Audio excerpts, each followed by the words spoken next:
Welcome back to the Piping Pastor. I have finally returned after my 2-week hiatus doing my wilderness ministry. Wilderness, of course, being in the biblical sense, because I'm out in the desert, surrounded by a whole lot of nothingness. Oddly enough, I mean, for those of you who are aware, the desert at night in the wintertime gets really cold. But one of the great things about being out there, mutual suffering creates bonds. It's a lot easier to do ministry when everyone is, in it together.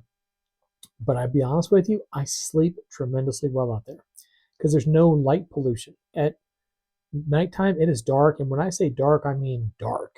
You have maybe a headlamp here or there lighting up some areas of the folks that are around you. But for the most part, it is pitch black from like 8 o'clock on and quiet.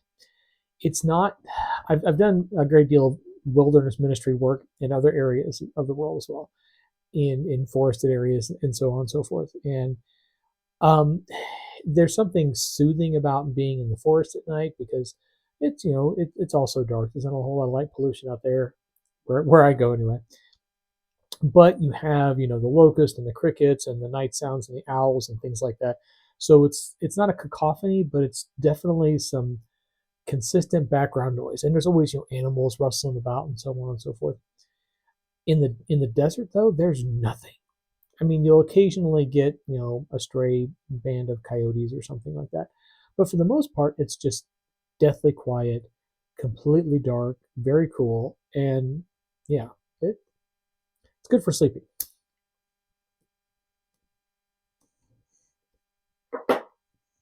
Well, for my return video today, in my Boswell Bent Apple Lestrade, I'm smoking my favorite tobacco, Bourbon Barrel Aged Plum Pudding by Seattle Pipe Club, which I was happily able to store up to cellar before the whole settler thing. And this is my favorite tobacco, number one. One of the things that I always used to kind of bug me about Mutton Chop's old videos where he would mention the tobacco he was smoking, and he always ended one of my favorites. Okay? So about all of them, they're all one of your favorites. It's almost like Armchair Piper with his pipes. But then, of course, you're never going to see a video where someone's like, oh, this tobacco is awful. Oh, I hate this stuff. It's not even in my top 50, right? Everyone always smokes typically what they like, unless they're doing a review. So I can't blame him for that. But I was always, what is your favorite? I know what your rotation is. I know what your top 5, your top 10 are.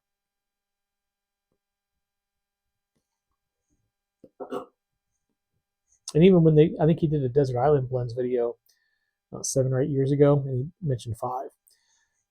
So, yeah. Sorry about the brief interruption there. Had a message pop up on the phone that always kicks the sound off on my mic for some reason. So I have to stop it, silence the notifications from that app. I can go an hour without having anyone call me, and then as soon as I sit down to do one of these videos, it seems everyone needs my attention. Well, as you can see, I'm falling back in the smoking jacket and cap because finally we have gotten into some cool weather here in El Paso. Now I know my northern brethren are like, oh my God, why are you praying for cold weather? Because we don't really get it here. And, I like the cold weather attire because I'm into classic men's fashions and I like layering and I like the wools and the knits and the waistcoats and suit jackets and so forth. And I like wearing my smoking jacket. That's the reason I got it. It's comfortable, but it's also warm. So for most of the year, it's just hangs on my coat rack there.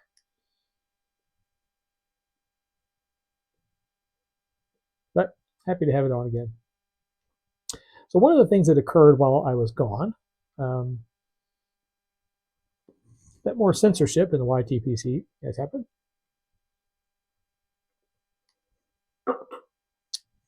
Brother Yusuf lost his channel, which apparently he's appealing, so hopefully he'll get that back. Also makes me think that there are some other of our brothers and sisters out there who have titles that might tip off the censors. So we may be seeing more of that going on. And my brother 13 Pipes did a response video for it.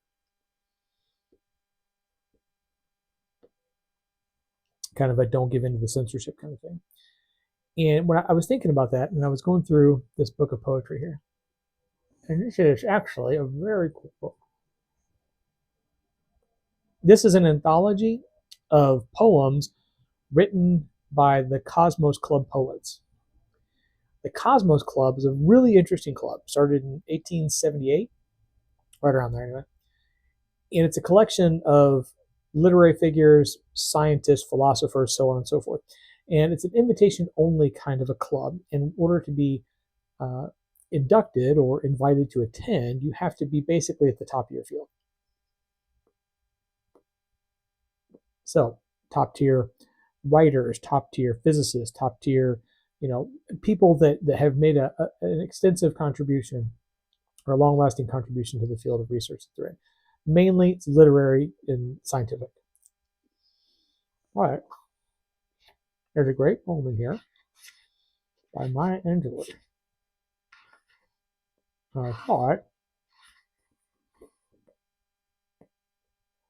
it was really rather appropriate to some of the stuff that we're dealing with in the YTPC with regards to the new rules and people losing channels and so forth. So here we go. A free bird leaps back on the wind and floats downstream till the current ends, and dips his wing in the orange sun's rays and dares to claim the sky. But a bird that stalks down his narrow cage can seldom see through his bars of rage. His wings are clipped, his feet are tied, so he opens his throat to sing. The caged bird sings with a fearful trill of things unknown but longed for still, and his tune is heard on the distant hill, for the caged bird sings of freedom. The free bird thinks of another breeze, of the trade wind soft through the sighing trees, and the fat worms waiting in the dawn bright lawn, and the names of the sky that are his own. But a caged bird stands on the grave of dreams. His shadow shouts on the nightmare screams. His wings are clipped, his fins are tied, so he opens his throat to sing. The caged bird sings with a fearful trill of things unknown but longed for still, on the distant hill, for the caged bird sings of freedom. The reason that this popped up for me was, as I said, 13 Pipes' recent video, where he was talking about people leaving YouTube and going to Rumble. And he's like, it's all run by Satan anyway.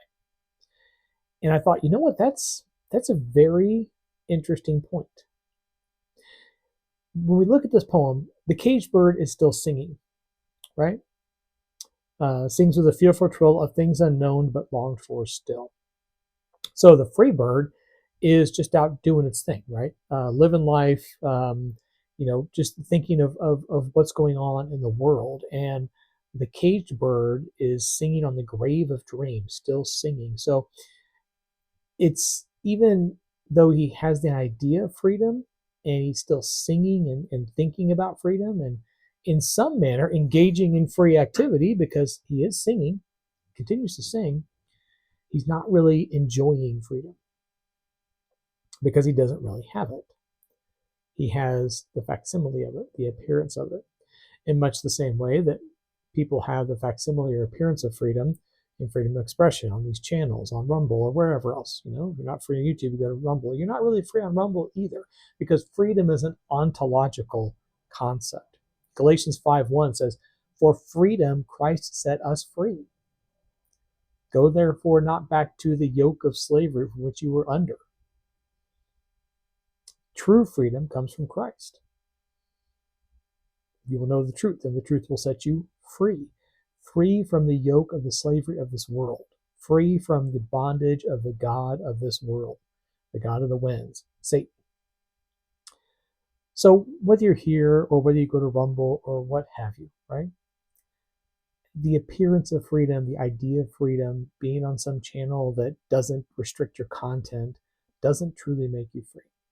If you really want to experience freedom, if you want to be like the free bird, then the only source of freedom is through Christ. Well, I am going to turn back to my favorite tobacco and finish my coffee. I hope you have a lovely week. As always, happy reading.